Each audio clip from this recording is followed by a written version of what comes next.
Phew, I'm pretty toasty, gang. It's about almost 90 probably today. I'm up here with the hunting property. Just cut down a couple trees and made some wider paths to go down, and just some general trails and whatever. Just some fun work on a Sunday. You can see the buckwheat starting to come in. This is about 2 3/4 week old or so. We want to see. Now wait a minute here. I think it's a full 3 weeks. We're gonna hopefully get to 6 or so weeks, maybe 7 before we plant. We want to see about 2 feet tall. They're at 8 to 9 inches or so. Coverage is okay. Over here, I expanded at the last second to go farther over this way. Hopefully when we walk over, we'll see a little bit better coverage. I'm gonna walk on the edge here, hopefully not get hit with a bicker bush. But we have not had much for rain, so I'm really happy to see that it's coming in as okay as it's doing. Over here, I was running out of seed, and I decided at the last second to expand over this way.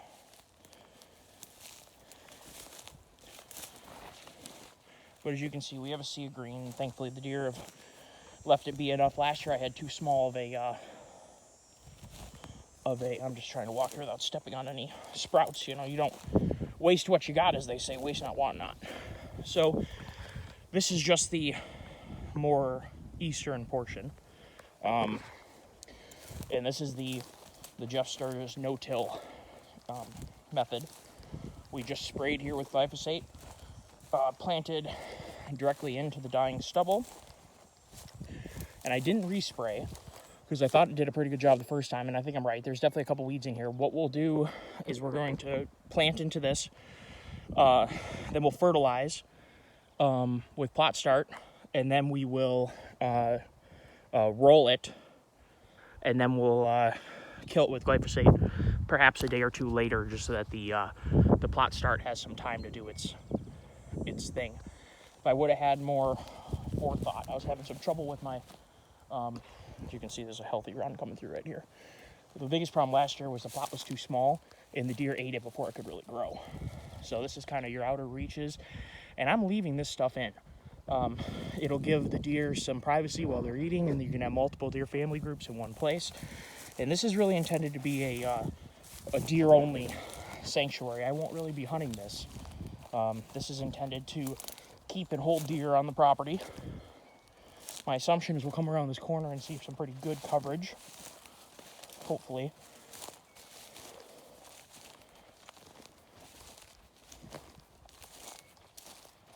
It's about an acre and, acre and a half, I think, acre and a quarter. It's enough. We have a heavy ag influence, so it's not like we need to have deer 24/7. What we need to have is deer. Got some pretty good start on these. Gently walk through here. Looks like perhaps the shade may have done this part in right here, or maybe it's being eaten. However, we have pretty good coverage here. My assumption is that we'll see some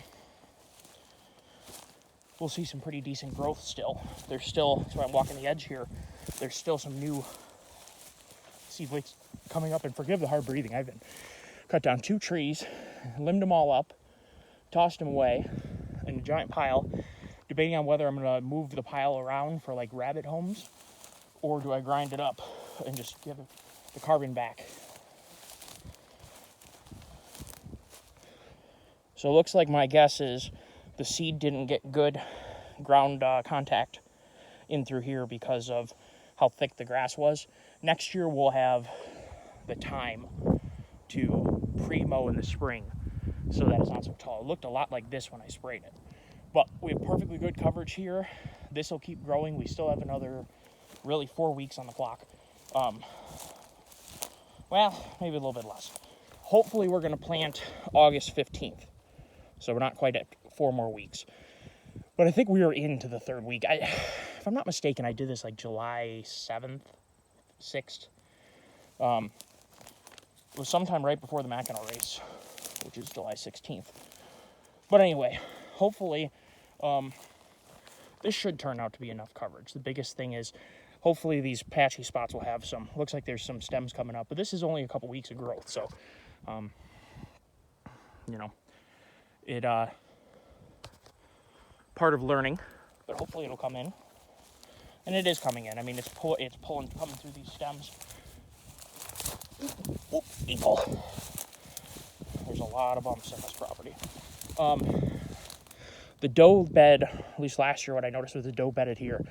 And I was accessing through here at one point last year until I spooked a family of does that were sitting right there. Now, this was a lot smaller food plot, and I wouldn't even call it as nearly successful at all. But it did give some sustenance, and I had a little ground blind tucked in those trees.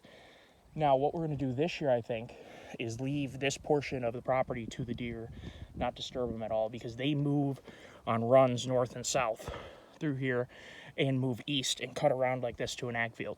So we are going to hunt their movements as opposed to hunting them on the food, because hunting on the food, as you know, is only really good for morning. I'm sorry, only good for afternoon.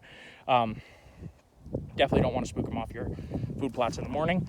You could have a burner spot, walk in, sit down, hunt for a while, maybe till 8:30, 9, then walk over to your on the food plot spot, and hopefully the deer will have moved off it into the ag field, and you'll hunt them on their way back in, or move to bedding, or one of the above. So that's generally the plan. And I know I've stood here for a while. Honestly, I'm just enjoying the view. I worked my butt off. That's a huge, the deer take that run all the time. I'm going to be cleaning out that trail too. Won't be this trip. I got some other trails in mind that I want to clear out. But it'll all come together. It's only the alerts. Watch, I don't need any alerts. I'm good. It's only the 31st. What are you? All kinds of bugs. It's only the 31st. So, we have time, as they say. Obviously, the deer come in through here. But what we did do, and I'm jumping ahead of myself slightly, I wanted to give sort of a preview on just a few weeks of growth with the ultimate no-till method.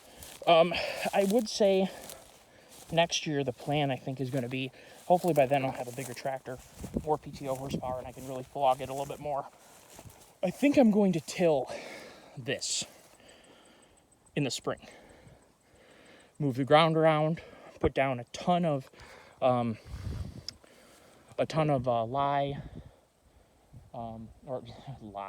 lime and other fertilizers.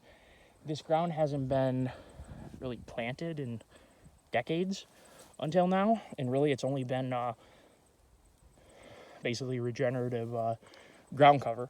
So it's getting fertilized to some extent, but it certainly isn't well fertilized. So we will we'll be taking care of that in the spring. That'll be the springtime job. We'll till the whole thing with the tiller behind the tractor, and we will watch our steps so we don't kill the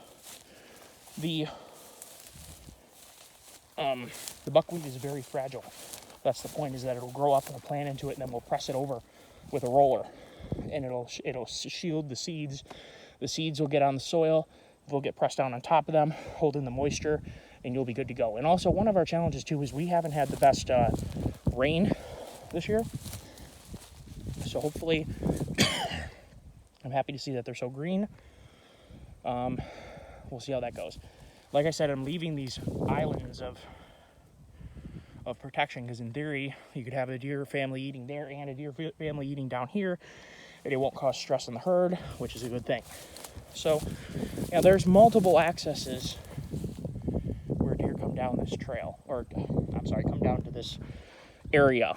So, and last year, I mean, obviously your summer movements are not necessarily the same. However, I did do some scouting this past winter time, after the first was the last day of hunting for us of January, and I did see that a lot of the same movements are what I'm seeing right now.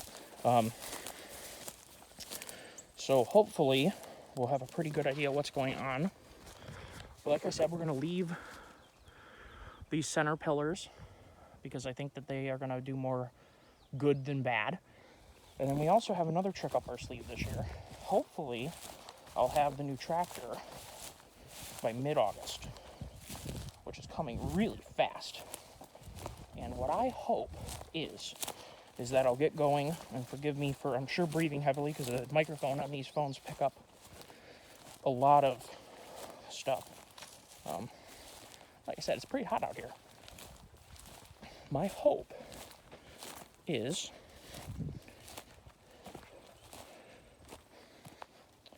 I cut through here without rolling my ankle,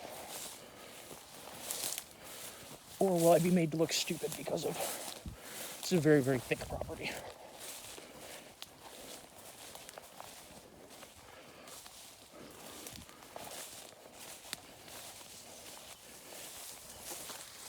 All right. We have another spot right here which we are going to till because I didn't realize it was going to be so beneficial until later, after I'd already sprayed. We're going to till this square right here. I think we're going to plant all clover here in this nice square. This will add like half acre to the operation, and I think it'll really help hold the deer in here. So yeah, this will all get tilled, and then we will spray and plant and fertilize all at the same time, hopefully. You know, I'm going to have to consult with the online resources for... Uh-oh, I hear bees. Run like the wind! And that's why you wear tall pants. Well, this is just in a day's work, as they say. I mowed this with the Gravely, because of the DR, I had to fix the clutch again. So I'll make a video about that. But yeah, so you can kind of see there's a pretty decent expanse there for a food plot. That should look pretty good. And spoiler alert, we have a new tool to do the jobs here. And I'll make a video about this. It's a nice little unit. But yeah, so here we go. This is, I guess, the progress on the Jeff Sturgis method for ultimate no-till. Got a couple weeks of growth. Still green, still growing. Definitely some weeds here and there, but we do the best we can. This is my first time using the new sprayer, so there were some trials and tribulations, as they say.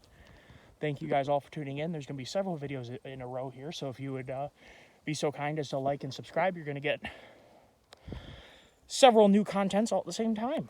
So thank you all for taking your time. I really appreciate it, and I